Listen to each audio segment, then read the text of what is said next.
La plupart n'a pas besoin de chaînes pour vivre comme un esclave.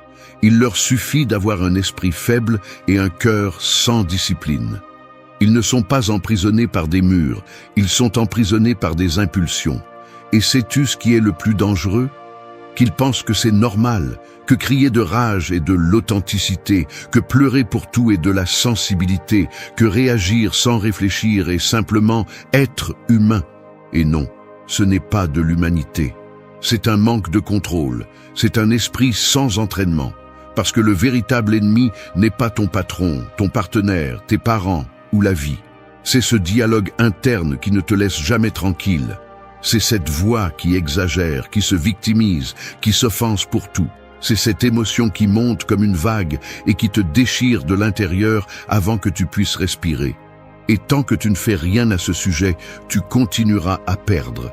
Tu continueras à te disputer pour des bêtises, à rompre des relations par orgueil, à prendre des décisions impulsives que tu regrettes ensuite, à prétendre que tout va bien quand à l'intérieur, tu ne peux pas te supporter. Tu veux une vérité dure? Personne ne viendra te sauver de ton propre esprit. Personne ne calmera tes tempêtes internes. Ce travail est uniquement le tien. Et si tu ne le fais pas, le monde le fera pour toi. Et ce ne sera pas en douceur. Le stoïcisme n'est pas une mode, ni une collection de belles phrases pour feindre la force. C'est une discipline brutale qui t'apprend à te gouverner en silence, à résister sans avoir besoin de le prouver, à répondre avec intelligence, pas avec colère, à rester calme quand tout exige d'exploser. Cette vidéo n'est pas pour tout le monde. Elle est seulement pour ceux qui en ont assez d'être dominés par eux-mêmes. Pour ceux qui sont prêts à regarder leur esprit en face et à lui dire « Tu es allé jusqu'ici ». Parce que dominer le monde ne sert à rien si tu ne peux pas te dominer toi-même. Et si tu penses encore que le silence est une faiblesse, c'est parce que tu ne l'as jamais utilisé comme une arme. Reste jusqu'à la fin, ce ne sera pas doux. Mais je te promets une chose, après cela, tu ne seras plus jamais le même. 1. Se taire avec intention. L'arme du guerrier mental. Ta réaction est la fenêtre par laquelle n'importe qui peut entrer pour te manipuler. Et le pire, c'est que tu leur laisses toi-même la porte ouverte. Apprendre à se taire quand tout te crie est comme apprendre à marcher au milieu du feu sans brûler. Cela semble impossible. Mais c'est là que se forgent ceux qui dominent leur esprit. Parce que n'importe qui peut parler, répondre, crier, exploser. Mais tout le monde ne se retient pas. Tout le monde n'absorbe pas le besoin d'avoir le dernier mot. Tout le monde ne se tait pas parce qu'il n'a rien à dire, mais parce qu'il sait que son silence vaut plus que 1000 réponses impulsives. Imagine ceci, tu es un coffre-fort. Ce que tu dis, ce que tu révèles, c'est ce que tu permets aux autres d'utiliser contre toi. Et quand tu ouvres le coffre sans filtre, sans stratégie, sans contrôle, tu ne perds pas seulement du pouvoir. Tu te vides. Celui qui ne sait pas se taire ne se protège pas. Celui qui ne se protège pas s'affaiblit. Parce que chaque mot mal utilisé est comme une pièce de monnaie jetée au sol au milieu du bruit. Personne ne la valorise. Personne ne l'écoute. Mais quand quelqu'un qui sait se taire décide de parler, tout le monde se tait. Parce que le silence précédent a construit le respect. La plupart n'ont pas cette force. Dès qu'ils sentent que quelqu'un les contredit, ils réagissent. Dès qu'ils se sentent blessés, ils attaquent. Dès que quelque chose ne correspond pas à leur ego, ils se justifient. Ils sont tellement programmés pour se défendre qu'ils ne comprennent pas que le véritable contrôle réside dans le fait de ne pas entrer dans le jeu. Que celui qui sait qui il est n'a pas besoin de prouver quoi que ce soit. Que celui qui a la paix ne la vend pas en échange d'une réponse rapide. Se taire n'est pas se rendre, c'est se préparer, c'est observer. C'est évaluer la situation avec un esprit froid et des sens éveillés. C'est te donner de l'espace pour choisir ton meilleur mouvement. Le stoïcien ne se tait pas par peur, il se tait parce qu'il choisit. Parce qu'il sait que parler au mauvais moment est comme allumer un feu dans une forêt sèche. Cela ne fait pas avancer les choses, cela ne fait que détruire. La vie va te crier dessus à maintes reprises, elle va te provoquer. Des personnes qui utilisent le sarcasme comme bouclier, d'autres qui déguisent l'agression en blague, certaines qui ont besoin de te rabaisser pour se sentir plus grande. Et chacune sera un test, non pas pour leur prouver quoi que ce soit, mais pour te prouver à toi-même combien tu as d'autorité sur ton intérieur. Si tu peux te retenir quand tout brûle, alors tu commences à te dominer. Sais-tu pourquoi le silence est si dérangeant ? Parce que dans un monde de bruit, celui qui ne réagit pas laisse l'autre face à son propre reflet. L'agressif s'écoute seul. Le manipulateur se retrouve sans jeu. L'ego de l'autre est frustré parce qu'il ne peut pas t'affecter. Et c'est là que le véritable pouvoir apparaît.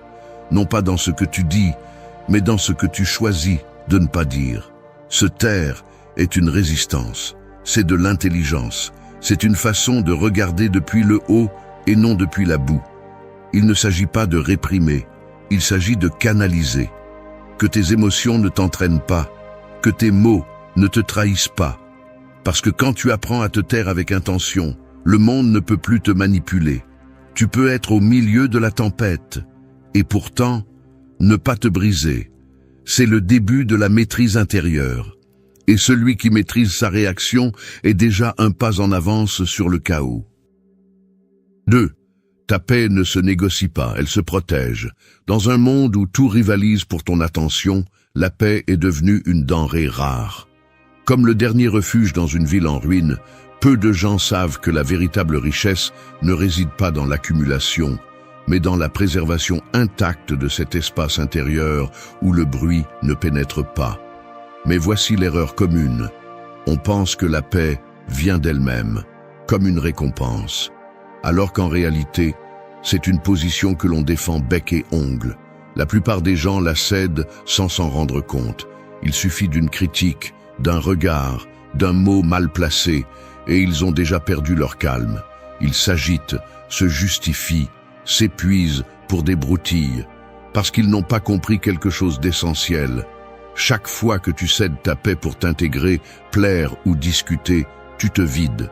Non pas par maturité, mais par manque de force intérieure. Tu n'es pas empathique, tu cèdes le contrôle. Dans une époque où donner son avis est un sport et provoquer est devenu un divertissement, maintenir la sérénité est presque un acte révolutionnaire. Le stoïcien ne garde pas la paix parce que tout va bien. Il la garde parce qu'il ne la donne pas à n'importe qui. Parce qu'il sait que l'énergie qu'il utilise pour répondre à un imbécile est de l'énergie perdue. Parce qu'il a compris qu'il y a des batailles qu'on ne mène pas, non pas par peur mais par dignité. Protéger la paix n'est pas se retirer du monde. C'est se déplacer dans celui-ci avec précision. C'est choisir à quoi prêter attention, quoi ignorer, avec qui parler et avec qui garder le silence. C'est savoir que tout ne mérite pas une réaction, que tout ne doit pas faire mal, que tout n'a pas besoin d'explication. La maturité émotionnelle commence lorsque tu comprends que tu n'as rien à prouver, que ton bien-être n'est pas en jeu chaque fois que quelqu'un a une opinion différente ou te lance son venin. Le silence que tu choisis, les limites que tu traces, les espaces que tu réserves pour toi, tout cela est protection. Non pas de manière égoïste, mais stratégique. Parce que si tu t'épuises pour tout, tu te perds dans tout. Et si tu es fragmenté à l'intérieur, n'importe quoi à l'extérieur peut te détruire. On ne peut pas vivre en paix quand chaque provocation trouve une réponse. On ne peut pas être calme quand chaque personne a accès à ton énergie. Il faut être sélectif de manière brutale. Non pas avec arrogance, mais avec intelligence. La même que possédaient les anciens stoïciens en reconnaissant que tu ne peux pas contrôler l'extérieur, mais que tu peux décider à quoi tu ouvres la porte. La paix intérieure n'est pas un état que la vie te donne, c'est une décision quotidienne, c'est une armure. Et celui qui ne la protège pas finit par être utilisé par le bruit du monde comme une corde tendue, toujours sur le point de tomber. Tu n'es pas ici pour plaire à tout le monde. Tu n'es pas ici pour te justifier à chaque regard. Tu es ici pour maintenir ton centre stable, pendant que tout autour tourne avec désespoir.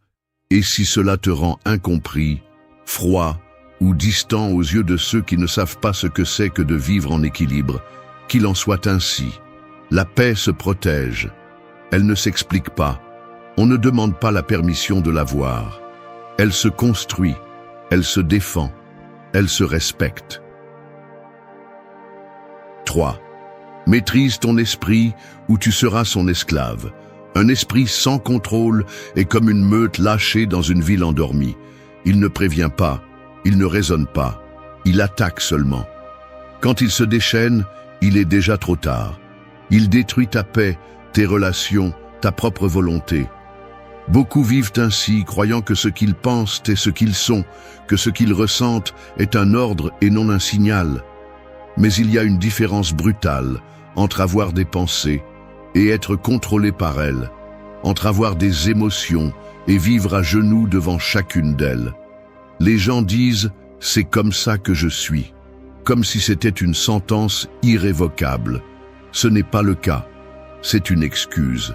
C'est ce que répète quelqu'un qui ne s'est jamais arrêté pour se demander si cette voix dans sa tête lui appartient vraiment, ou si c'est un mélange de peur, de passé non résolu et d'habitudes mentales héritées. Parce que l'esprit non éduqué agit comme une prison avec les portes ouvertes. Tu ne vois pas les barreaux, mais tu es piégé quand même. Et le plus dangereux, tu tiens toi-même les clés, mais tu ne sais pas comment les utiliser. La maîtrise mentale n'est pas un luxe. C'est une nécessité de base pour toute personne qui veut vivre avec quelque chose de plus que des impulsions. Parce que si tu ne contrôles pas ton esprit, elle te contrôle. Elle te murmure des doutes quand tu as besoin de fermeté. Elle te lance des images du passé juste quand tu essaies d'avancer. Elle te convainc que tu vas échouer avant même d'avoir essayé. C'est une force incroyablement puissante, mais sans entraînement. Elle devient ton pire ennemi. Le stoïcien ne cherche pas à éliminer les pensées ni les émotions. Il cherche à les reconnaître, à les comprendre et surtout à ne pas leur obéir aveuglément. Parce qu'il y a des pensées qui ne méritent pas d'être écoutées, des émotions qui n'ont pas besoin d'attention, des réactions qui doivent être contenues comme si ta vie en dépendait. Et souvent, elle en dépend, parce qu'un moment d'esprit débordant peut ruiner des années de construction personnelle. La pratique de la maîtrise commence dans le quotidien. Quand tu choisis de ne pas répondre avec colère, même si tu ressens le feu à l'intérieur. Quand tu décides de ne pas croire ton esprit quand il te dit que tu n'es pas suffisant. Quand tu arrives à voir une émotion sans la transformer en ton identité. Ce n'est pas de la magie, c'est de la pratique. Et au début, c'est difficile, ça fait mal. Parce que tu es en train de déprogrammer des années de réactions automatiques. Mais chaque fois que tu choisis consciemment, tu domptes cette meute. Tu prends le contrôle. Il y a ceux qui ont tout dans la vie et vivent tourmentés. Et il y a ceux qui n'ont presque rien, mais qui marchent en paix. La différence, le gouvernement interne. Peu importe combien tu as à l'extérieur, si à l'intérieur tu es un territoire sans loi. C'est pourquoi maîtriser l'esprit n'est pas une question de spiritualité superficielle. C'est une forme de survie dans un monde où tout est en compétition pour te perturber, pour te sortir de ton centre, pour te transformer en marionnette émotionnelle. Tu n'y arriveras pas en un jour, mais chaque jour est une opportunité pour faire un peu mieux, pour arrêter de croire en tout ce que tu penses, pour voir passer l'émotion sans monter dessus, pour comprendre que ton esprit est ton outil, pas ton maître, et que le véritable pouvoir n'est pas de vaincre les autres, mais d'arrêter de te saboter toi-même. Le guerrier mental ne naît pas, il se forme. Et il se forme quand il décide qu'il ne sera plus victime du bruit intérieur, quand il choisit la conscience sur l'impulsion, la clarté sur le drame, la volonté sur le chaos. Parce qu'à la fin, celui qui maîtrise son esprit n'a pas besoin de contrôler le monde. Il a déjà le contrôle le plus difficile de tous, celui de lui-même. 4. Le silence est ta réponse la plus puissante. Dans une époque où tout le monde crie pour attirer l'attention, le silence est devenu un acte subversif. C'est comme une ombre qui avance fermement, tandis que les autres se consument sous la lumière du bruit. Il ne répond pas à l'attaque, ne tombe pas dans les provocations, ne se justifie pas. Il observe simplement, écoute, attend. Et dans ce geste invisible, il désarme plus que n'importe quel mot. Parce que dans un monde où tout le monde se bat pour avoir le dernier mot, celui qui choisit de se taire intentionnellement montre qu'il a déjà gagné.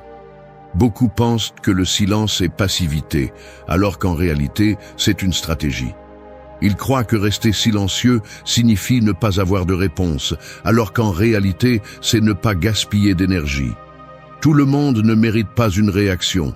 Tout le monde n'a pas gagné une explication.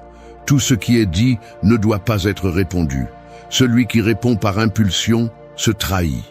Celui qui répond avec du bruit perd. Celui qui répond avec le silence laisse l'autre face à son propre vide. Le stoïcien ne se tait pas parce qu'il ne peut pas parler. Il se tait parce qu'il a compris que parler à contretemps est aussi inutile que de crier sous l'eau. Son silence est un choix, pas une absence. C'est une réponse percutante, enveloppée de calme. Et cela dérange. Parce que celui qui veut te provoquer est désarmé non par le cri, mais par le manque de réaction. Celui qui cherche ton chaos est anéanti par la stabilité qu'il n'attendait pas. Répondre à tout, c'est vivre à la merci de tout. C'est vivre en alerte constante, essayant d'éteindre des feux que tu n'as même pas allumés. Mais quand tu choisis le silence, tu ne fuis pas. Tu gagnes du temps. Tu choisis le terrain de bataille. Tu rappelles à l'autre qu'il n'a pas de pouvoir sur toi. Parce que celui qui ne contrôle pas ta réaction ne te contrôle pas. Il ne s'agit pas de réprimer, il s'agit d'utiliser ta voix avec intention. De comprendre que parler sans but est donner des munitions à l'ennemi. Que dans le calme silencieux, il y a aussi une réponse. Parfois plus dure, plus ferme, plus brutale. Parce que le silence n'a pas besoin d'explication. Seuls ceux qui ont aussi appris à vivre avec la bouche fermée et l'esprit éveillé le comprennent. Il y a des moments où se taire n'est pas de la lâcheté, c'est de la maîtrise. C'est une façon de protéger ce que tu as construit à l'intérieur. Parce que chaque mot que tu lances depuis la colère, la peur, le désespoir est une fissure dans ta propre muraille. Et quand tu t'habitues à réagir, tu arrêtes d'agir. Tu perds le contrôle. Tu deviens le reflet de ton environnement. Le silence te rend le commandement. Il te rend impénétrable. Il te transforme en une figure qui n'a pas besoin de hausser la voix pour imposer sa présence. Et cela, dans un monde de cris, est un pouvoir que peu de gens possèdent. Le stoïcien sait quand parler et quand garder ses mots comme une arme affûtée, prête, mais non utilisée en vain. Parce que la vraie force n'est pas dans ce qui est dit, mais dans ce qui est maîtrisé. Le silence bien utilisé est un feu invisible. Il brûle sans bruit. Il décompose celui qui vit du conflit. Il expose le manipulateur. Il met hors de lui l'ego qui attend la bagarre. Tout le monde ne le comprend pas. Seuls ceux qui ne ressentent plus le besoin de prouver quoi que ce soit le font. Ceux qui ne donnent plus leur paix à chaque provocation. Ceux qui ne vendent plus leur équilibre pour une victoire verbale qui ne change rien. Celui qui sait se taire quand il pourrait crier n'est pas faible. Il est maître de lui-même. Et de nos jours, cette maîtrise est plus rare que le talent, plus précieuse que la connaissance, plus respectée que la force. Le silence n'est pas vide, c'est du pouvoir contenu. Et celui qui le maîtrise a déjà compris que tout ne se gagne pas en parlant. Parfois, le plus sage, c'est de ne rien dire. 5. N'entre pas dans des batailles qui ne font que t'épuiser. Se battre à chaque provocation, c'est comme se jeter dans la boue en tenue de guerre juste parce que quelqu'un t'a poussé. Tu finis sale, épuisé, sans avoir prouvé quoi que ce soit, sauf que tu es facile à entraîner. Beaucoup pensent que se retirer, c'est perdre, mais le véritable épuisement n'est pas dans ce que tu ne réponds pas, mais dans tout ce que tu t'efforces d'affronter sans nécessité. La plupart ne se battent pas pour la justice, ils se battent pour leur ego, pour se sentir juste, pour ne pas rester silencieux, pour prouver que personne ne les écrase. Mais pendant qu'ils dépensent de l'énergie dans de petites guerres, la vraie vie leur échappe. Toute attaque ne mérite pas une réponse, toute critique n'a pas besoin d'être défendue. Toute opinion étrangère n'est pas un ordre d'agir. Et pourtant, on vit comme si c'était le cas. Ils réagissent comme des automates. Un commentaire négatif, et ils sont déjà en train de rédiger une réponse. Un regard inconfortable, et ils cherchent déjà des explications.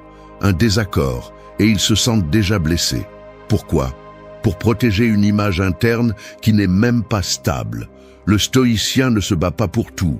Il choisit ses batailles comme un chirurgien qui décide où couper.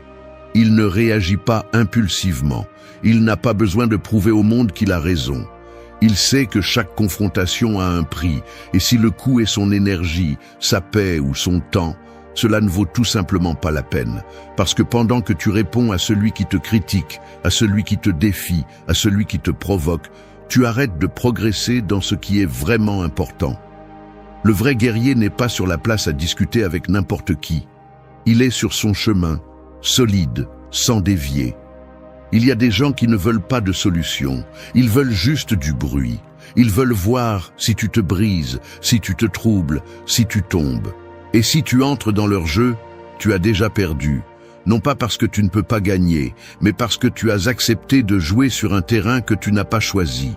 Chaque fois que tu réponds avec colère, chaque fois que tu discutes sans but, tu te trahis toi-même.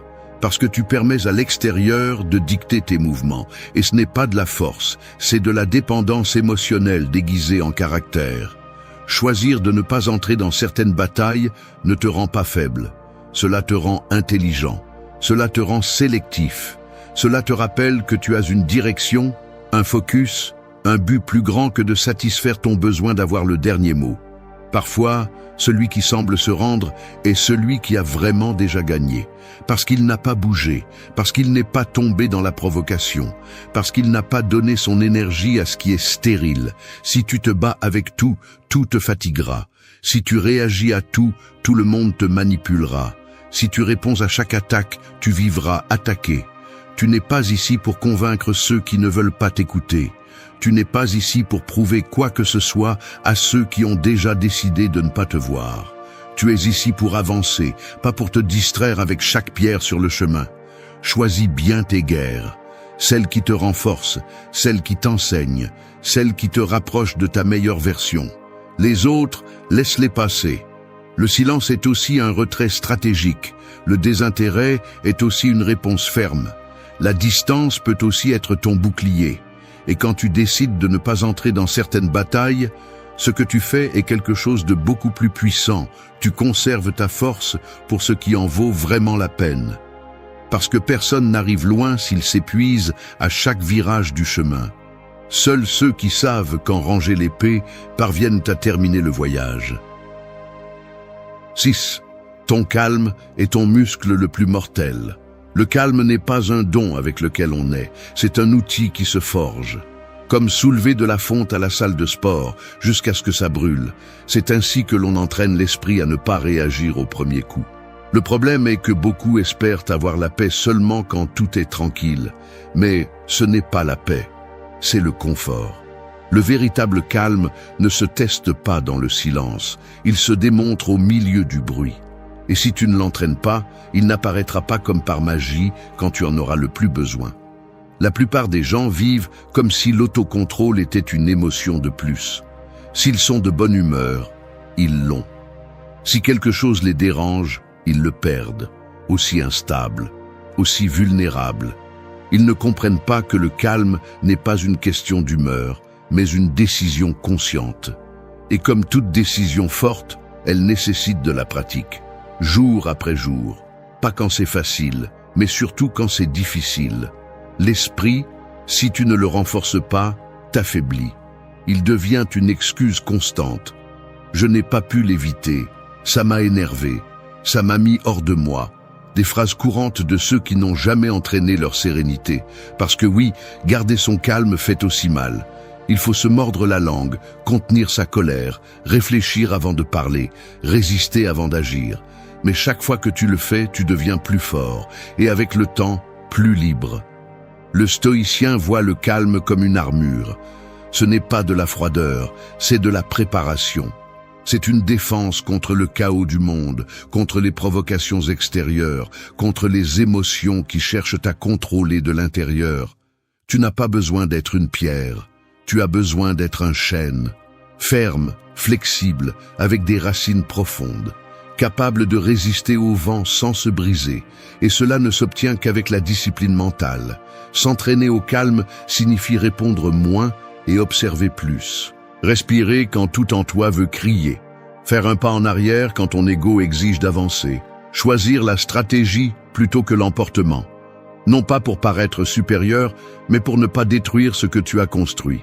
Parce qu'une réaction peut ruiner ce qu'une décennie t'a coûté à construire. Un mot mal dit peut laisser des marques que même le temps n'efface pas. C'est pourquoi celui qui se maîtrise quand il brûle à l'intérieur n'est pas faible, il est puissant. Il est dangereux, parce qu'il n'est pas facile à lire, il n'est pas facile à bouger, il n'est pas facile à briser. Les émotions ne sont pas éliminées, elles sont organisées. Et cette organisation ne naît pas du désir, elle naît de l'entraînement. Comme le guerrier qui pratique ses mouvements avant le combat, tu dois préparer ton esprit tous les jours. Demande-toi, à quel moment je perds le contrôle? Quelle personne me traîne dans le conflit? Quelle pensée me perturbe? Voilà ton gymnase. Voilà tes poids mentaux. Tu n'as pas besoin de chercher le chaos à l'extérieur. Tu sais déjà où tu échoues. Tu n'as qu'à affronter ces points faibles avec discipline, pas avec des excuses. Parce que tant que tu continueras à réagir comme toujours, tu continueras à vivre comme toujours. Tu ne peux pas espérer une vie stable si tu es le premier à vaciller à la moindre stimulation. Tu ne peux pas avoir des relations saines si tu ne peux pas rester calme avec toi-même.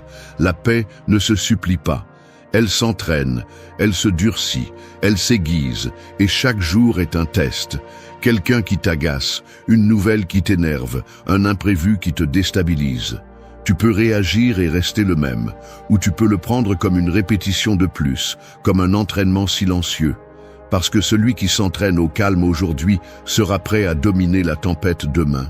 Et dans ce monde qui récompense la rapidité, l'impulsivité, le sensationnalisme, celui qui reste ferme et serein, c'est lui qui gouverne vraiment. 7. Sois le gardien de ton temple mental. L'esprit est comme un ancien temple au milieu d'une ville moderne et bruyante. Tout le monde veut entrer, tout le monde veut laisser sa marque, donner son avis, imposer sa vision, polluer l'espace. Et si tu n'es pas à la porte, si tu ne surveilles pas qui entre, dans quel état et avec quelle intention, un jour tu te réveilleras et il ne sera plus à toi. Il sera rempli de voix que tu ne reconnais pas, d'idées que tu n'as pas semées, d'émotions que tu ne comprends pas et d'habitudes qui t'entraînent. Un temple abandonné par son gardien devient des ruines, de l'intérieur et de l'extérieur. Et c'est ce qui arrive à ceux qui vivent sans surveiller leur monde intérieur. Ils laissent entrer n'importe quelle pensée, n'importe quel souvenir toxique, n'importe quel jugement étranger. Ils permettent que des mots de mépris, des comparaisons, des doutes, des croyances, qu'ils ne remettent même pas en question s'installent. L'esprit, sans filtre, absorbe tout et le transforme en peur, en anxiété, en paralysie. Ensuite, ils se demandent pourquoi ils ne peuvent pas avancer, pourquoi ils se sentent si faibles. Mais la réponse n'est pas à l'extérieur, elle est à la porte qu'ils n'ont jamais fermée. Être le gardien de ton temple mental signifie comprendre que toutes les pensées ne sont pas les tiennes, que tout ce que tu penses n'est pas vrai, que chaque émotion que tu ressens n'est pas un guide fiable. L'esprit, s'il n'est pas nettoyé, se remplit de déchets. Et le tragique est que beaucoup de ces déchets t'ont été vendus comme la vérité. Tu n'es pas assez, tu ne peux pas, il est trop tard, tu vas échouer. Des phrases qui sont entrées comme des graines et ont poussé comme des racines jusqu'à devenir des chaînes invisibles. Le stoïcien sait que son esprit est sacré, qu'il est son refuge, sa tranchée, son centre. C'est pourquoi il en prend soin. Il ne permet pas que le jugement des autres pèse plus que sa propre clarté. Il ne se laisse pas envahir par des opinions qu'il n'a pas demandées. Il ne nourrit pas le ressentiment, l'orgueil ou la victimisation. Non pas parce qu'il ne les ressent pas, mais parce qu'il ne leur donne pas d'espace pour rester.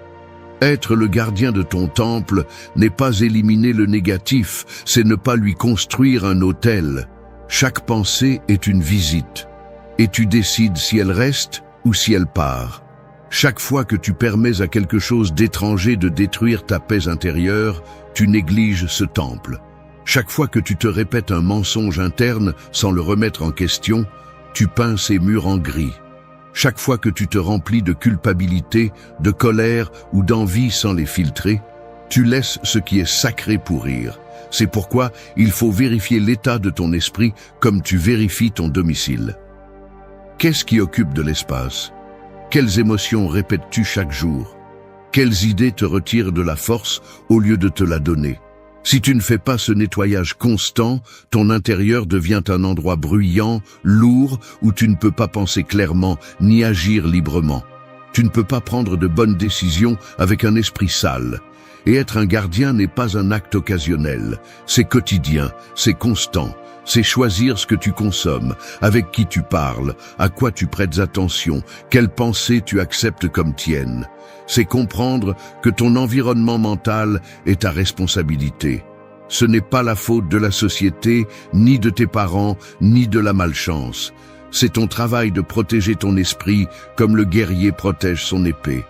Parce que si tu perds ça, tu perds le contrôle de tout le reste. Un temple propre est un lieu de pouvoir. C'est un endroit où le chaos du monde n'entre pas, où les décisions sont fermes, non impulsives, où il y a une direction, pas de confusion. Et si tu deviens son gardien, personne d'autre ne pourra entrer sans ta permission, ni le passé, ni le jugement étranger, ni la peur. Seul toi décide ce qui mérite de l'espace, parce que seul toi vas vivre là, et cet endroit, plus que tout autre, doit être en paix. 8. Choisis d'être maître de toi-même, non victime du chaos. Il n'y a pas d'ennemi plus mortel qu'un esprit indomptable dans un corps faible de volonté. Il n'est pas nécessaire que quelqu'un te détruise si tu te rends toi-même chaque fois que quelque chose te dérange. Il y a ceux qui ont une vie pleine de possibilités, mais qui vivent comme des marionnettes de leurs impulsions. Un mot suffit pour les allumer, une critique pour les effondrer, une émotion pour les gouverner. Et le pire, c'est qu'ils le justifient. C'est comme ça que je suis, disent-ils. Non, tu n'es pas comme ça. Tu t'es habitué à ne pas être en contrôle, et ce n'est pas une identité, c'est de l'abandon. Être maître de soi n'est pas une jolie phrase, c'est une déclaration de guerre interne. C'est te mettre face au chaos que tu portes en toi et lui dire qu'il ne décide plus pour toi. C'est regarder en face la peur, la colère, l'impulsion et répondre « Tu ne commandes pas ici ». Parce que si tu ne le fais pas, l'environnement le fera, l'anxiété le fera, le passé que tu continues à traîner le fera. Et tu continueras à vivre une vie que tu n'as pas choisie, tu ne fais que la répéter. Beaucoup pensent que réagir rapidement est un signe de caractère, mais ce n'est pas le cas. C'est une faiblesse qui crie fort. Le caractère, c'est respirer quand tu brûles de l'intérieur, c'est prendre du recul avant d'exploser. C'est répondre intelligemment quand tout en toi veut détruire, parce que te dominer n'est pas être froid, c'est être ferme. Ce n'est pas éteindre tes émotions, c'est savoir quand elles ne méritent pas le micro. Le stoïcien n'est pas celui qui ignore ce qu'il ressent, c'est celui qui l'observe sans se laisser emporter. Il comprend que s'il ne se gouverne pas, il se dilue, que s'il ne pense pas clairement, tout ce qu'il construit s'effondrera à la première tempête. C'est pourquoi il s'entraîne, c'est pourquoi il choisit chaque mot, chaque geste, chaque réaction. Parce qu'il sait que chaque moment de maîtrise interne est une victoire invisible, mais définitive. Et te voilà, à la fin de ce chemin. Soit tu continues à être victime de ce qui t'arrive, de ce qu'on te dit, de ce que tu ne peux pas contrôler, soit tu frappes sur la table et tu récupères ce qui a toujours été à toi, le contrôle. Non pour plaire, non pour complaire, mais pour vivre avec la dignité de celui qui ne se laisse plus manipuler par le chaos. Fais-le, non par fierté. Fais-le pour la liberté. Parce que lorsque tu t'appartiens, tu n'es plus une cible facile.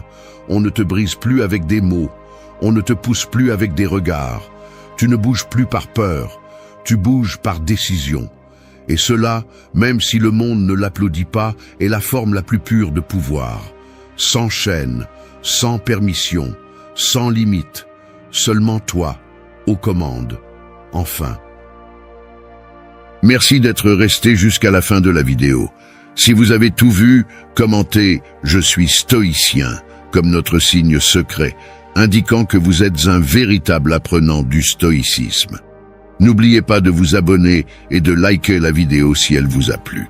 Rendez-vous dans la prochaine vidéo et rappelez-vous, continuez à cultiver votre esprit stoïque. Le silence n'est pas un vide, c'est une stratégie. C'est la salle où les forts se reconstruisent et les faibles se trahissent. Quand quelqu'un t'humilie, te trahit ou essaie de te briser, le pire que tu puisses faire est de supplier, expliquer ou te venger. Parce qu'à ce moment-là, ils ont déjà perdu le respect pour toi. Et quand cela se produit, parler et se rabaisser. Il ne reste plus qu'à te retirer et laisser ton absence faire le sale boulot. Cette vidéo n'est pas pour ceux qui cherchent à bien paraître. Elle est pour ceux qui ont déjà compris que celui qui voulait te voir tomber ne mérite pas de te voir debout. Elle est pour ceux qui choisissent de se transformer en silence, sans témoin, sans annonce.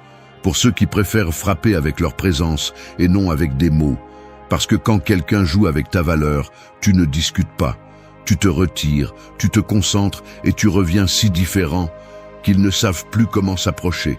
Beaucoup pensent que le silence est une faiblesse. Ce n'est pas le cas. Le silence est le langage de celui qui n'a plus besoin de prouver quoi que ce soit. C'est le signe que tu es entré dans une autre étape, celle de te reconstruire, de mûrir sans crier, de guérir sans montrer, d'avancer sans demander la permission. Et cela dérange, cela fait peur. Aujourd'hui, tu vas recevoir 8 attitudes stoïciennes conçues non pas pour te rassurer, mais pour te durcir de l'intérieur, pour transformer ta douleur en discipline, ta colère en concentration et ton silence en autorité. Cette vidéo n'est pas un réconfort, c'est une décision. Et quand tu auras fini de l'écouter, tu arrêteras de réagir comme quelqu'un de blessé. Et tu commenceras à bouger comme quelqu'un qui n'est plus facilement touché. Prépare-toi. Parce que ce que tu vas apprendre ici ne te fera pas de bruit. Ça te rendra invincible. 1. Retire-toi en silence et laisse ton absence parler. Le tonnerre n'a pas besoin d'explication. Il arrive seulement après l'éclair et laisse clairement entendre qu'un événement puissant s'est produit. Ton absence doit être la même, inévitable, percutante et claire. Il y a des moments où parler ne sert plus à rien, où donner des explications est comme essayer de semer sur un sol brûlé. Et dans ces moments-là, le plus grand acte de respect envers toi-même est de te retirer. Pas avec des larmes, pas avec de la haine, avec froideur, avec détermination, avec silence. Parce que, qu'est-ce qui est plus dévastateur pour quelqu'un qui t'a sous-estimé? Une discussion sans fin? Une scène émotionnelle? Non. Ce qui secoue vraiment, c'est ton retrait inattendu. Le fait qu'un jour, tu as simplement cessé d'être là, que tu as éteint ta voix, ton attention, ta présence, et que tu n'as rien dit. Parce que quand quelqu'un est habitué à avoir accès à toi, ce qui lui fait le plus mal n'est pas que tu lui cries dessus, c'est que tu deviennes inaccessible. Beaucoup pensent que partir, c'est perdre. Que le fort est celui qui résiste, qui reste, qui lutte pour quelque chose qui est déjà mort. Mais ce n'est qu'une excuse déguisée en romantisme. Le fort est celui qui reconnaît quand il n'y a plus de respect et qui se retire avant de se vider de l'intérieur. Celui qui n'a pas besoin d'une scène pour fermer le rideau. Il baisse simplement le rideau et ne revient pas. Et ce n'est pas que ça ne fait pas mal. Bien sûr que ça fait mal. Mais pas plus que de rester là où on t'a clairement fait comprendre que tu n'es pas apprécié. Parce que rester là, continuer à donner, à expliquer, c'est le véritable épuisement. C'est comme crier devant un mur en espérant qu'il t'embrasse. C'est pourquoi, lorsque tu choisis le silence, tu ne le fais pas parce que tu n'as rien à dire. Tu le fais parce que tu n'es plus intéressé à ce qu'ils écoutent. C'est ce que les stoïciens comprenaient si bien. Que le silence n'est pas résignation. C'est le pouvoir intérieur. C'est savoir que ton énergie ne peut pas être au service de celui qui la maltraite. Qu'il n'y a pas de victoire plus digne que celle de partir la tête haute, sans te salir, sans te laisser entraîner à leur niveau. Parce que lorsque tu le fais ainsi, sans bruit, sans préavis, sans scène, tu génères une force qui se ressent plus que n'importe quel mot. Et soudain, ils le remarquent. Ton absence commence à peser. Ton silence devient un écho inconfortable, parce que personne ne s'attend à ce qu'une personne blessée ne réagisse pas.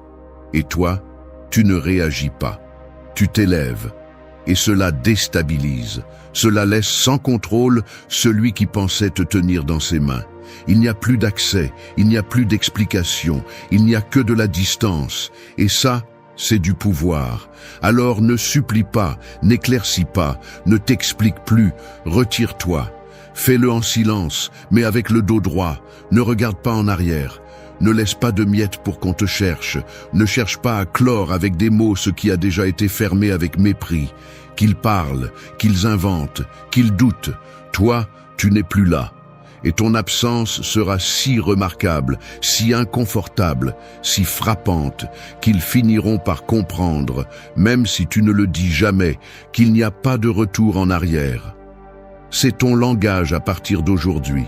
Le silence ferme, le retrait sans rancune et l'absence qui pèse plus que n'importe quelle présence forcée.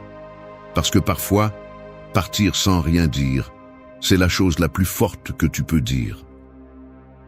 2. Transforme-toi en secret et laisse le résultat faire sensation.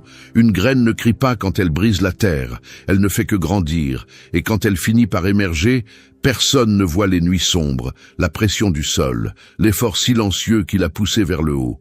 Ta transformation doit être ainsi, discrète, sans annonce, sans chercher d'applaudissements. Parce que le vrai changement ne se prêche pas, il se remarque.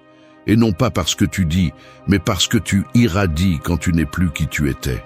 Après une humiliation, après le mépris, il est très facile de vouloir montrer au monde que tu es toujours debout. Montrer rapidement qu'ils ne t'ont pas brisé. Mais cet élan, bien qu'il semble être de la force, n'est que de l'ego déguisé. L'ego veut des témoins. La discipline, non. L'ego veut de la vengeance. La transformation, non. C'est pourquoi, au lieu d'essayer de prouver à quelqu'un que tu vas bien, occupe-toi d'aller vraiment bien, sans caméra, sans public, sans que personne ne le voie venir. Alors qu'ils attendent de te voir supplier, de te voir mendier de l'attention, tu te retires et travailles en silence. Tu prends la douleur et tu la transformes en carburant. Tu prends la colère et tu la transformes en structure. Tu prends le vide et tu le remplis avec toi. Pas avec de fausses images sur les réseaux, pas avec des phrases creuses, mais avec de vraies habitudes, des décisions fermes et une évolution qui ne demande pas la permission. La clé est de ne pas leur donner le privilège d'observer ton processus. Parce que celui qui t'a méprisé, celui qui t'a minimisé, ne mérite pas d'être témoin de ta renaissance. Ils ont vu ta version la plus brisée. Maintenant, ils devront affronter le résultat sans préavis, sans explication. Qu'un jour ils te voient, sans le chercher, et ne puissent pas te reconnaître. Qu'ils soient confrontés à ton regard ferme, à ta présence différente, à ce silence qui ne fait plus mal, mais qui impose. Les stoïciens le savaient. Il ne s'agit pas de changer pour être accepté. Il s'agit de changer pour que tu ne t'acceptes plus dans la version où tu étais méprisé. Le travail est interne. Et tu le fais sans que personne ne le sache. Tu commences à mieux manger, à penser plus clairement, à bouger avec un but.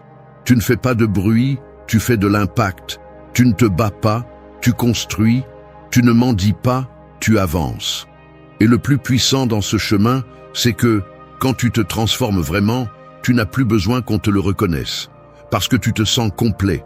Et quand quelqu'un se sent complet, il irradie quelque chose que personne ne peut ignorer. On le voit dans sa façon de parler, dans sa façon de marcher, dans son calme face au chaos. Ça ne s'entraîne pas. Ça se forge. Alors que d'autres publient des phrases sur la résilience, toi, tu la pratiques.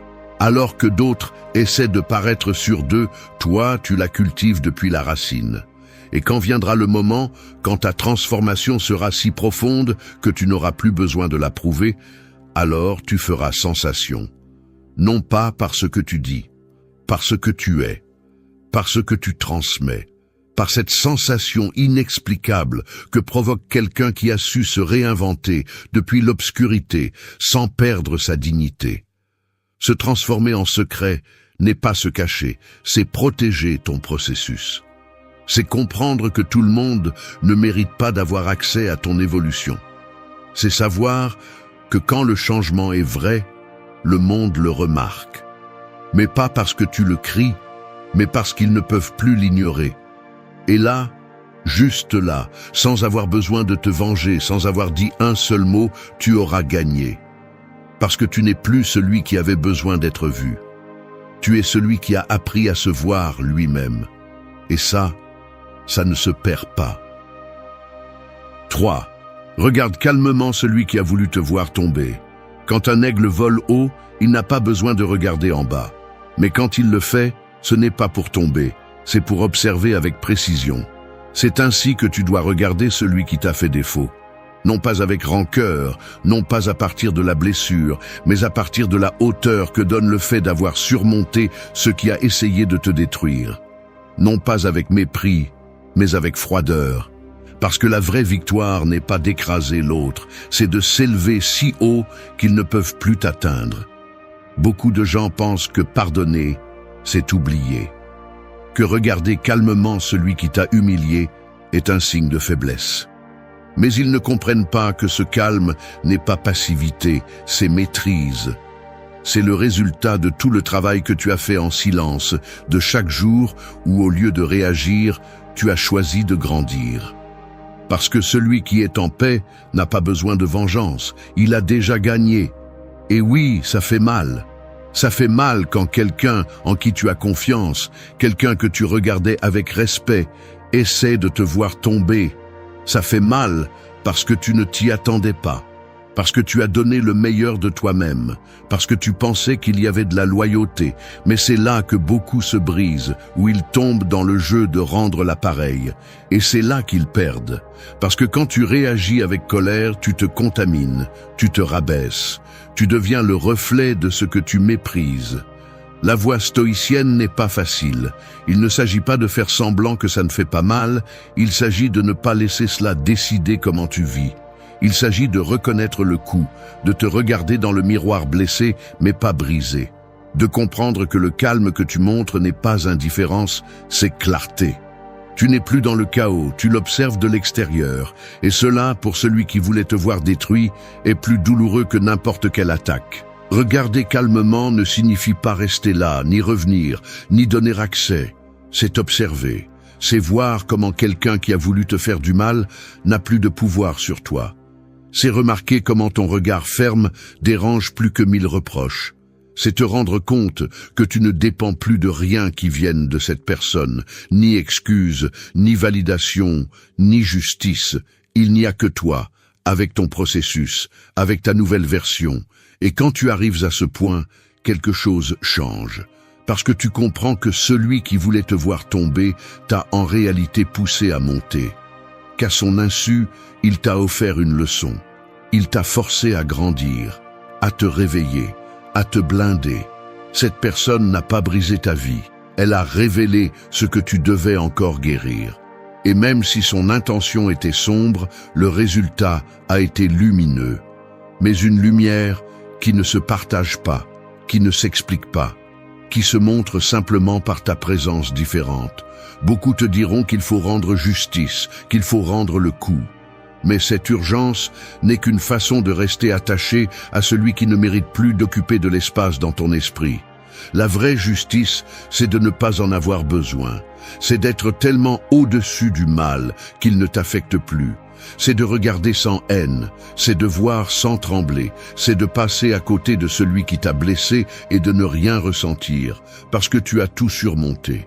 Les stoïciens savaient que l'esprit entraîné est plus fort que toute provocation, que celui qui maîtrise sa réaction maîtrise son destin.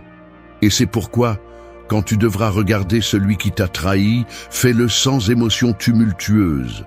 Regarde-le comme celui qui regarde une étape surmontée, un examen réussi, une porte fermée. Tu n'as pas besoin d'applaudissements pour avoir survécu. Ton calme dit tout. Et si un jour ils reviennent te chercher, s'ils essaient de se reconnecter, ne crie pas, n'explique pas, ne t'énerve pas. Regarde-les simplement, calmement, comme celui qui ne tombe plus, comme celui qui a déjà appris, comme celui qui a choisi la paix, et c'est pourquoi maintenant, il n'a pas de rival. 4. Ferme les portes sans bruit, mais sans retour. Un chirurgien ne tremble pas lorsqu'il coupe. Il ne doute pas, il ne s'arrête pas pour penser si ça fait mal. Il le fait simplement parce qu'il sait que, s'il ne le fait pas, quelque chose pourrit. C'est ainsi que tu dois agir lorsque vient le moment de fermer une porte. Avec décision, avec précision, sans trembler, sans regarder en arrière. Parce qu'il y a des liens qui ne se sauvent pas, ils se coupent. Et pas par vengeance, mais pour la santé mentale. Parce que si tu ne coupes pas à temps, cette connexion déjà pourrie t'entraîne et te détruit de l'intérieur. Tu n'as pas besoin de faire du bruit quand tu pars. Tu n'as pas besoin de lancer des avertissements ou de laisser de longues lettres. Ce qui est clair n'a pas besoin d'explication. Quand tu décides de partir vraiment, c'est parce que ta dignité ne tient plus dans cet espace. Et même si ton esprit te dit qu'il y a peut-être quelque chose à sauver, tu sais que ce que tu lâches n'est pas de l'amour, ni de l'amitié, ni du respect. Tu lâches une encre, un fardeau, une illusion. Beaucoup restent attachés non pas à ce qu'ils ressentent aujourd'hui, mais à ce qu'ils ont ressenti une fois. Et c'est là l'erreur. Parce que les portes qui ne se ferment pas bien finissent toujours par s'ouvrir dans les moments les plus faibles. Et quand elles le font, tu entres dans le même cycle. Tu donnes à nouveau, tu attends à nouveau, tu souffres à nouveau, jusqu'à ce que tu comprennes que fermer fermement est un acte d'amour propre, pas de froideur. Le stoïcisme l'enseigne clairement. Ce qui ne dépend pas de toi ne doit pas te gouverner. Si tu as déjà donné le meilleur de toi-même et que tu n'as pas été apprécié, ne reste pas pour négocier ta paix. Prends-la avec toi et pars. En silence, oui. Mais avec la clarté que tu ne reviendras pas à cet endroit où ta valeur a été ignorée. Parce que tant que tu ne fermes pas, tu ne commences pas. Et tant que tu ne recommences pas, tu restes en pause, déguisé en espoir. Ferme sans colère mais sans accès. La haine n'est pas nécessaire pour poser des limites. Il suffit de savoir qui tu es et ce que tu ne permettras plus jamais. Et quand tu le fais ainsi, avec une fermeté silencieuse, avec respect mais sans faiblesse, tu laisses une empreinte qui ne s'efface pas. Parce que celui qui te perd vraiment, celui qui remarque qu'il n'y a plus moyen de revenir à toi, commence à comprendre tout ce qu'il avait, mais c'est déjà trop tard. Tous ne comprendront pas ta distance. Certains diront que tu t'es éloigné sans prévenir, que tu as été dur, que tu as changé. Et ils ont raison. Tu as changé parce que tu as grandi. Tu as changé parce que tu en as eu marre de justifier ta présence dans un endroit qui ne prend pas soin de toi. Tu as changé parce que tu as appris à te choisir avant d'attendre que les autres le fassent. Alors ferme cette porte. Sans préavis, sans scandale, sans mots vides, fais-le pour toi. Ne laisse pas de fissures par où peuvent entrer des excuses. Ne laisse pas de miettes pour qu'on te suive. Ce qui suit maintenant nécessite de l'espace, de l'énergie et de la concentration. Tu ne peux pas construire une nouvelle vie avec les restes d'une histoire qui est déjà morte. Et rappelle-toi, la fermeté ne se crie pas, elle se démontre. Et les gens le ressentent. Ils sentent quand tu n'es plus disponible, quand ton silence est total, quand ton adieu n'était pas un caprice, c'était une décision. Ferme avec force, et qu'on ne te confonde plus jamais avec quelqu'un qui reste là où on ne le respecte pas. Parce que parfois, l'acte le plus courageux, c'est de partir sans faire de bruit, mais sans laisser de chemin de retour. 5. Excuse-moi, mais ne donne pas de deuxième chance. Tout le monde qui te demande pardon ne mérite pas de revenir, et tout le monde qui regrette n'a pas changé. Certains ne manquent que le contrôle qu'ils avaient sur toi, pas la connexion qu'ils ont rompue. Et si tu retombes, ce n'est plus leur faute, c'est la tienne. Parce que tu savais déjà comment cette histoire se terminait, mais tu as quand même rouvert le livre en espérant une autre fin. Pardonner ne signifie pas réintégrer. Cela ne signifie pas inviter à ta table celui qui l'a déjà sali. Cela ne signifie pas baisser la garde avec celui qui a su profiter de ta vulnérabilité. Pardonner est personnel. Il n'a pas besoin de témoins ni de réconciliation. C'est un acte silencieux, interne, où tu décides de lâcher la colère, mais aussi de tracer une ligne que tu ne franchiras plus jamais. Il y a des gens qui te demandent pardon juste pour apaiser leur conscience. pas pour réparer, pas pour faire quelque chose de différent, juste pour se sentir moins coupable. Et si tu confonds cette demande avec une preuve d'amour ou de maturité, tu continueras à répéter les mêmes cercles qui t'épuisent. Pardonner ne te rend pas faible, mais donner de nouvelles opportunités à celui qui t'a déjà déçu, sachant que rien n'a changé, te rend complice de ton propre mal. Les stoïciens parlaient de l'autocontrôle, mais aussi du jugement. Il ne suffit pas de contenir tes émotions, tu dois savoir à qui tu ouvres et à qui tu fermes. Parce que si le pardon n'a pas de limite, il cesse d'être guérisseur et devient auto-tromperie. Il y a des personnes qui n'ont pas besoin d'une autre chance. Ils ont besoin de distance. Ils ont besoin que tu leur fermes la porte sans rancune, mais avec une fermeté absolue. Et il ne manquera pas quelqu'un pour te dire que tu es dur, que tu devrais avoir plus de cœur, que tout le monde fait des erreurs. C'est bon. Qu'ils pensent ce qu'ils veulent. Ils n'ont pas vécu ce que tu as vécu. Ils n'ont pas ressenti ce que ça t'a coûté de faire confiance à nouveau. Toi, si. Tu connais le prix. Et si tu es arrivé jusqu'ici, si tu te reconstruis, si tu as appris à ne pas crier mais à rester ferme, tu ne peux pas te laisser manipuler à nouveau par un « je suis désolé ». Le pardon est un acte de pouvoir, mais la distance l'est aussi. Parce que dire « je te pardonne, mais tu ne reviens plus dans ma vie » est une façon de poser des limites à partir de la conscience. Il n'y a pas de cri, il n'y a pas de haine, juste de la clarté, juste une décision qui naît du respect pour toi. Et si tu comprends bien, tu verras que ce type de pardon est beaucoup plus puissant que n'importe quelle réconciliation vide. Pardonner, oui, parce que la rancune t'empoisonne toi, pas l'autre. Mais donner une deuxième chance à celui qui a déjà franchi la ligne, c'est comme ouvrir la cage à celui qui t'a déjà mordu. Tu peux le faire, mais ne dis pas après que tu ne l'as pas vu venir. Alors lâche le ressentiment, mais garde la porte fermée, pas par vengeance, par amour-propre, parce qu'à ce stade de ta vie, tu n'es plus là pour voir si quelqu'un a changé. Tu es là pour protéger ton énergie, ta paix, ton chemin, et cela commence par dire le plus dur, mais le plus nécessaire, je te pardonne, mais tu ne reviens pas, jamais plus. 6. Utilise la douleur comme un moyen de concentration et de discipline. Le feu ne choisit pas ce qu'il brûle, mais si tu sais le contenir, il peut forger de l'acier. C'est la même chose avec la douleur, sauvage, brute, indomptable. Elle peut te détruire si tu la laisses libre, ou elle peut te transformer si tu la canalises. Car il n'y a pas d'énergie plus intense que celle qui naît de la douleur. Le problème, c'est que la plupart des gens la gaspillent en réagissant, en pleurant pour attirer l'attention, en cherchant des explications ou en essayant de se venger. Mais tu n'es pas ici pour ça. Tu es ici pour transformer cette blessure en direction, pour faire de ce coup ton élan, pour que ce qui t'a brisé te reconstruise plus fort. Il ne s'agit pas d'ignorer la douleur ou de faire semblant qu'elle ne fait pas mal. Il s'agit de ne pas la laisser te consumer, de l'utiliser, de prendre cette ardeur interne et de la transformer en concentration. Chaque fois que quelque chose te fait mal, canalise-le en discipline.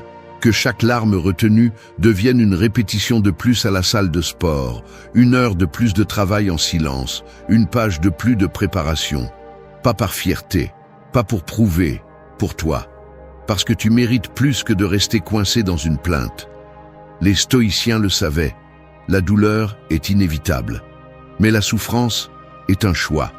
La différence réside dans ce que tu fais de ce que tu ressens. Tu peux rester là, à te rouler dans ce qu'on t'a fait, ou tu peux lever la tête et dire « Cela ne va pas me détruire. Cela va être le moteur qui me poussera à un autre niveau. » Au lieu de te demander pourquoi on t'a fait du mal, demande-toi ce que tu vas faire avec ça. Au lieu de parler de comment on t'a trahi, commence à construire une version de toi qui n'a besoin de personne pour se sentir complet. Concentre-toi, pas sur eux, sur toi. Parce que si tu continues à nourrir le drame, tu ne fais qu'allonger la blessure. Mais si tu le transformes en travail, en discipline, en croissance, alors la douleur devient ton allié le plus féroce. Personne ne s'attend à ce que tu réagisses ainsi. Tout le monde s'attend à te voir tomber, perdre le contrôle, supplier, exploser. Mais quand tu choisis la concentration, quand tu décides que tu ne vas pas rester là à pleurer pour ce qui n'a pas été, mais que tu vas utiliser chaque coup comme un élan, c'est là que tu commences vraiment à t'imposer. Sans faire de bruit, sans annoncer ton processus, simplement en travaillant, en avançant, en améliorant, pendant qu'il continue à parler. La douleur ne disparaît pas, elle se transforme, et c'est toi qui décides en quoi. Soit tu la laisses pourrir sous forme de ressentiment, soit tu la transformes en carburant. Chaque fois que tu veux abandonner, rappelle-toi pourquoi tu as commencé. Rappelle-toi comment on t'a fait te sentir. Rappelle-toi cette nuit où tu as promis de ne plus jamais revenir à ce point. Et alors, au lieu d'abandonner, tu te lèves. Non plus par colère, par direction. Parce que pendant que d'autres se perdent dans des excuses, tu entraînes ton caractère. Pendant que d'autres se plaignent, tu construis en silence. Pendant que d'autres cherchent du réconfort, tu trouves un but. Et c'est ce qui fait la différence. Pas qui t'a fait du mal, mais ce que tu as fait avec ce mal. La douleur bien canalisée devient discipline.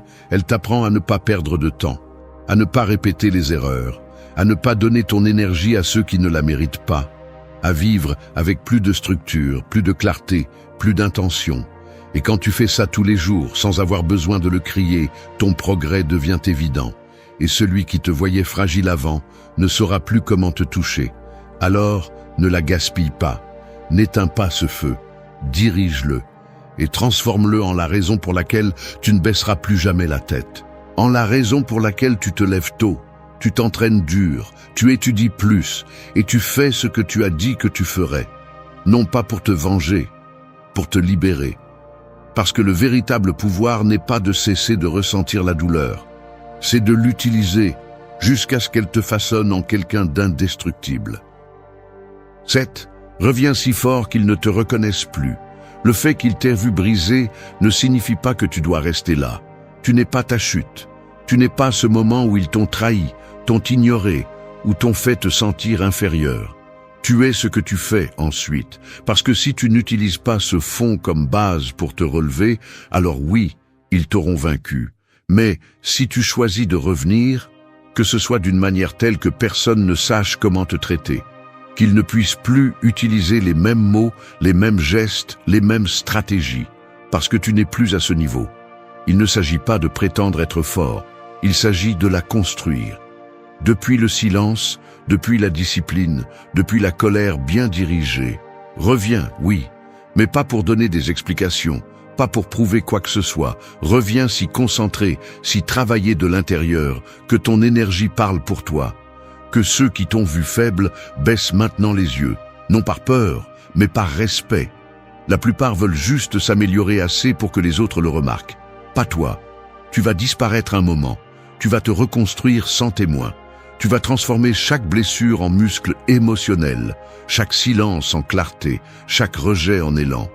Et le jour où tu reviendras, tu seras si différent qu'ils te regarderont comme s'ils ne savaient pas qui tu es. Les stoïciens parlaient de la transformation intérieure comme du véritable pouvoir. Ils ne cherchaient pas l'approbation. Ils n'essayaient pas de s'intégrer. Leur seul objectif était l'excellence personnelle. Que chaque jour les rapproche d'une version plus forte, plus stable, plus libre. C'est ta mission maintenant. Ne pas répondre, ne pas expliquer, évoluer. Et cela ne se fait pas avec une motivation momentanée. Cela se fait avec une routine, avec des habitudes, avec des décisions, avec chaque aube où tu choisis de te lever malgré la fatigue, avec chaque tentation que tu décides de laisser passer, avec chaque fois que tu te tais, non par lâcheté, mais parce que tu n'as plus besoin de te battre. Ton avancement parle, ton regard ne cherche plus de validation, tes pas ne doutent pas, ta présence ne s'offre plus, elle s'impose. Reviens avec un corps plus fort, avec un esprit plus ferme et avec un esprit qui ne se plie pas. Et ne le fais pas pour qu'il te voie. Fais-le pour qu'il ne puisse plus te toucher avec les mains sales avec lesquelles il te pointait du doigt auparavant. Fais-le pour que lorsque tu reviendras à ces endroits, ils ne puissent pas être avec toi, parce que tu as changé, et eux non. Et oui, au début, tu vas te sentir seul, que personne ne comprend ce que tu fais, que ton chemin est trop dur, mais tu ne construis pas de la compagnie, tu construis de la grandeur. Et la grandeur se forge toujours dans l'inconfort, dans l'isolement, à ce point où tout brûle et tu décides de résister. Alors oui, que ça te fasse mal, que ça te brûle aussi, mais ne t'arrête pas. Ne t'arrête pas jusqu'à ce que ton reflet t'oblige à te respecter. Ne t'arrête pas jusqu'à ce que celui que tu étais n'ait plus rien à dire à celui que tu es.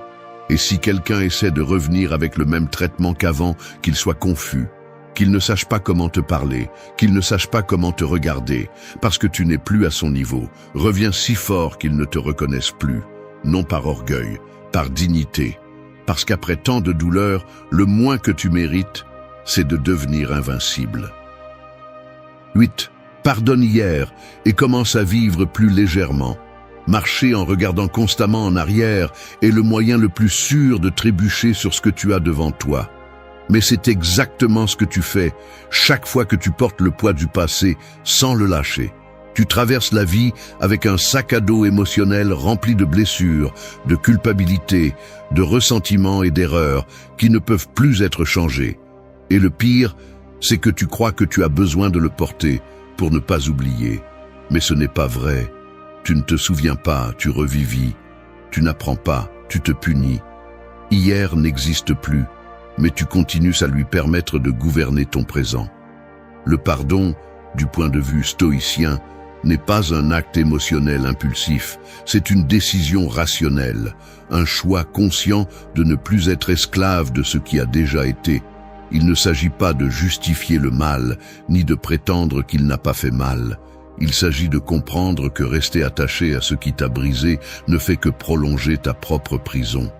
Épictète le disait crûment, ce n'est pas ce qu'on t'a fait, c'est ce que tu fais avec ça. Tu peux le porter jusqu'à ce qu'il te brise ou tu peux le lâcher avec dignité et choisir la légèreté de celui qui n'a plus besoin de se battre avec des fantômes. Pardonner n'est pas un cadeau que tu fais à celui qui t'a blessé. C'est un acte de liberté personnelle. C'est te regarder dans le miroir et décider que ton bien-être vaut plus que n'importe quelle histoire inachevée. Que ta paix ne peut plus être en pause simplement parce que le passé ne s'est pas comporté comme tu l'espérais. Tu n'as pas à continuer à réagir avec les mêmes émotions chaque fois que tu te souviens. Tu peux changer la narration. Tu peux regarder en arrière et au lieu de saigner à nouveau, tu peux dire « Cela m'a appris, mais cela ne me définit pas. Cela m'a fait mal, mais cela ne me traîne plus. » Beaucoup pensent que lâcher prise, c'est oublier. Mais lâcher prise n'est pas effacer. C'est mettre les choses à leur place. C'est arrêter de vivre avec une blessure ouverte en attendant que le temps la ferme, alors qu'en réalité, c'est à toi de le faire. Parfois, le pardon dont tu as le plus besoin n'est pas envers les autres, mais envers toi-même. Pour ce que tu as permis, pour ce que tu n'as pas dit, pour ce que tu as fait quand tu ne savais pas faire mieux. Et ce pardon mérite aussi d'être prononcé avec fermeté. Le stoïcisme ne prétend pas que tu deviennes froid. Il prétend que tu deviennes libre, libre de l'écho des mots qui ne peuvent plus être changés, libre des scènes qui se répètent dans ton esprit comme si elles étaient ta seule vérité, libre du poison lent qu'est le ressentiment déguisé en justice. Chaque jour où tu décides de porter l'ancien, c'est un jour où tu renonces à vivre le nouveau. Il n'y a pas de place pour la paix, là où la culpabilité vit encore. Il n'y a pas de légèreté, là où il y a encore des nœuds de ressentiment. Alors aujourd'hui, juste pour aujourd'hui, essaie de lâcher une partie de ce fardeau. Tu n'as pas besoin de tout résoudre. Reconnais simplement que continuer à le tenir ne te sert plus. Que ton âme mérite de se reposer. Que ton esprit mérite le silence. Que ton corps mérite de se mouvoir sans le poids de ce qui ne peut être refait. Pardonne non pas par faiblesse, mais parce que tu veux avancer, parce qu'il est temps de vivre plus légèrement. Et avec cela, nous terminons ce parcours. 8 leçons stoïciennes qui ne sont pas faites pour décorer ton esprit, mais pour l'entraîner. Pour que tu cesses de vivre à la merci du chaos, du passé, de l'exigence. La paix que tu cherches n'est pas ailleurs, elle est en toi. Seulement parfois, elle est recouverte de couches de bruit, de drame, de peur. Et tout ce que tu as à faire, c'est commencer à nettoyer. Aujourd'hui, ici, avec toi. Parce que ton esprit peut être ta pire prison ou ton meilleur refuge. Et la clé a toujours été entre tes mains. Merci d'être resté jusqu'à la fin de la vidéo. Si vous avez tout vu, commentez « Je suis stoïcien » comme notre signe secret, indiquant que vous êtes un véritable apprenant du stoïcisme. N'oubliez pas de vous abonner et de liker la vidéo si elle vous a plu. Rendez-vous dans la prochaine vidéo et rappelez-vous, continuez à cultiver votre esprit stoïque.